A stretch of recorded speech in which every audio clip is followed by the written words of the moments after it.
What's going on, everybody? Michael Silva here. You're watching the Daily Stock Market Brief, the show that I do Monday through Friday, 5 days a week. We use technical analysis to get a good idea as to where the market might be headed next. Now, in yesterday's video, we were looking at these 30-minute time frames. Today, I'm doing the video a little bit differently, but what I was saying was, we had some positive divergences. We saw some indicators that were a little bit overextended to the downside. It seemed like we were going to get some sort of move up, and today, well, we saw that move to the upside. Now I want to kind of talk about the potential for this just being the back test for maybe a continuation move lower, or we might just continue to go higher. Got a lot to talk about, but like I said, the structure of this show is going to be a little bit different, so let's just go ahead and get right into it.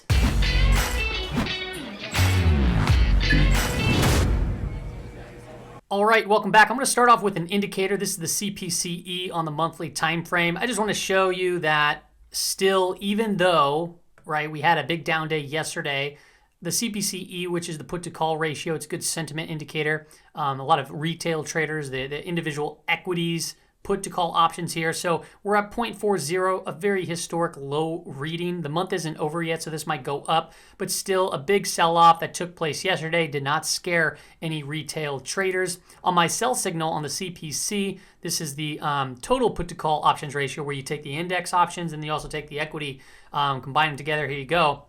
Still very bullish as of right now. Once it crosses above the red line, that's more of the sell signal, quote unquote, where you want to make sure that you have some profits in the bag. Then the VIX, we broke through this channel the other day. We saw that spike up, which we talked about, and I said, okay, it's oversold or overbought reading on the VIX, so you might want to start peeling profits, and we're running up into an area of resistance. And then we saw a big large range candle again today, kind of all over the board, came back to back test the channel just about, and then we bounced back up from those levels. So, pretty big down day for the VIX overall.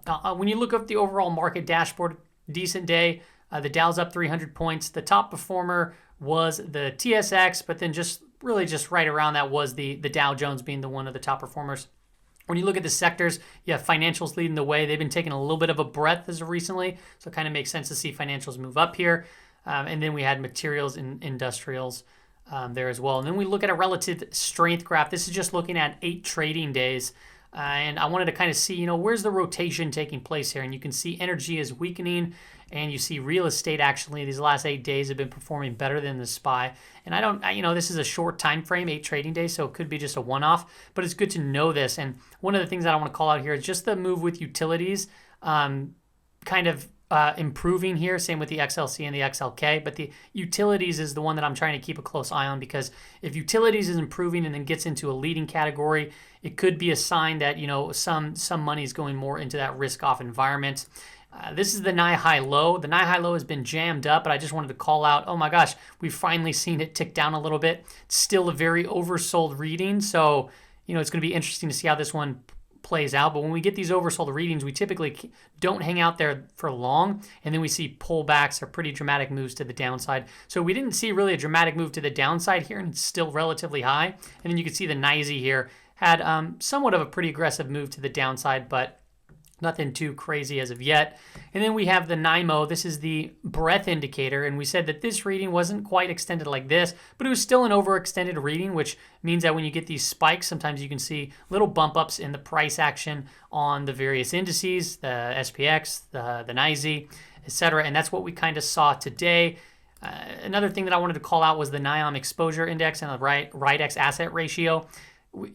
So just the other day when we had that sell-off, they were completely exposed to downside risk, so they had to quickly, obviously, adjust. Still relatively bullish up in this range, but notice the big drop off there from being kind of max exposed plus leverage, and then bam, back below 100. Very, very quick move. And then you see the RIDEX had a little bit of an uptick. This means, the lower it goes, the more bullish they are. So yeah, just a little bit of an uptick here, signaling that, okay, let's lay off the gas just a little bit just to see what might actually take place. And when you look at all of this stuff, all eyes really are on the dollar as of right now. One of the biggest short positions is in the dollar. So, all we're hearing on the media right now is about AMC stock, GMC, and all these, highly shorted stocks. But just wait until, Wall Street bettors get their hands on the USD.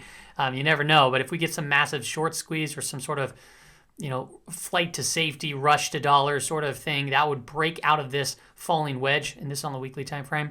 And then if you look at the SPX, I could send this down. It just really depends on the power of the move, not like a slow drift up. It would be a slow reaction. But if we get some aggressive spikes, that's when you can see some aggressive moves in other assets like commodities, the S&P 500, etc. If you look at the correlation down here, still very, very low. So what that means is that they move, hand in hand together, just at opposites. So you can see the falling wedge here, the rising wedge here, but still in a technical pattern. And once we get to the daily time frames, you're going to see what I mean about this whole back test that is taking place in the indices. Gold, quickly go over on the weekly time frame. Bull flag has been consolidating, pulling down into this 50-period moving average, and really hasn't been giving us much. Price percent oscillator still heading down, and we're on the RSI below 50, so we're still trending down. But in the course of these last couple of years, we're still bullish. You can see that from the price action from mid-2018. Boom, to the upside, you have the 50 period nicely spread above the 200 period, and we're kind of just coming back to boom to test this 50 period. So are we going to hold and break through this and potentially head higher? I believe that is very possible, but I believe that it's also possible that if we start seeing the dollar move higher, it could send gold and silver lower. And when I look at silver, we have a descending triangle. We have the price percent oscillator kind of flipping itself back over right here, so that's a good sign. Still looks a lot stronger than gold from a weekly time frame perspective. Above the 50 period, it's not testing that yet. I will say that this consolidation, a descending triangle, is somewhat bearish, but it's also in bullish context, and context is really what matters while you're trading. So we need to see it break above these levels, maybe a break above 28 and hold that, and that would be a lot stronger for silver. I know that there's a lot of chatter now about Wall Street bets, coming to approach the silver market, and hey, maybe that might help it out, maybe it won't, we'll see. But till then, it's still trading within this range, right? Resistance, support, and we have the 50 period moving up here, so that's a good sign. That means that can act as support more into this if we don't break out. Now let's just look at the daily time frames. This is the S&P 500. This is what I'm talking about, the back test, right? We had the big range candle down, the bearish candle, tapped into this area of support, and then today we had an up day, boom, all the way up to back test that breakdown point. Okay, so we had a high of 38.30.50, and then as soon as we got up there, that was that back test. It was support, then support. Once it breaks, it becomes resistance. Bam, we headed down lower into the day, closing below the 5 EMA, which is impressive, because typically we don't hang out there long, and you never know, we might just flip the script and go break above it again, but we'll see. And then we also closed right below the 20 period moving average again for the second day, which clearly, just looking back through the history of the chart, doesn't happen frequently. So all important stuff taking place. As of right now, we're still above this trend line, so that is still positive. If we start breaking below that, we're looking at that one. Yesterday we went over the 50 period moving average, and then that pink box on yesterday's video. So you can go back and you can actually watch that if you'd like.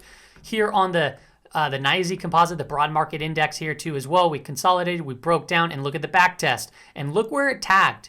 It tagged the 5 EMA and then headed lower. So that's different from what we have been typically seeing. We've been using it as support as of recent, but yeah, so now we backtested and actually held as resistance, and then the 5 EMA crossed below the 20 period moving average. The last time that took place was right around here in late October, and then we saw continuation selling, and then obviously we all know what happened in November during the election time, and then we just really it was all led by the Asia and European markets. After our sessions, the cash markets didn't do much, but boom, boom, boom, boom, boom, boom, boom, you see all of these gaps pushing the market higher. So are we, is this a top where we start heading down, or is this just a little bit of a pullback to potentially even get some more extreme levels? I don't have that answer for you. All I can map out is what's in front of me.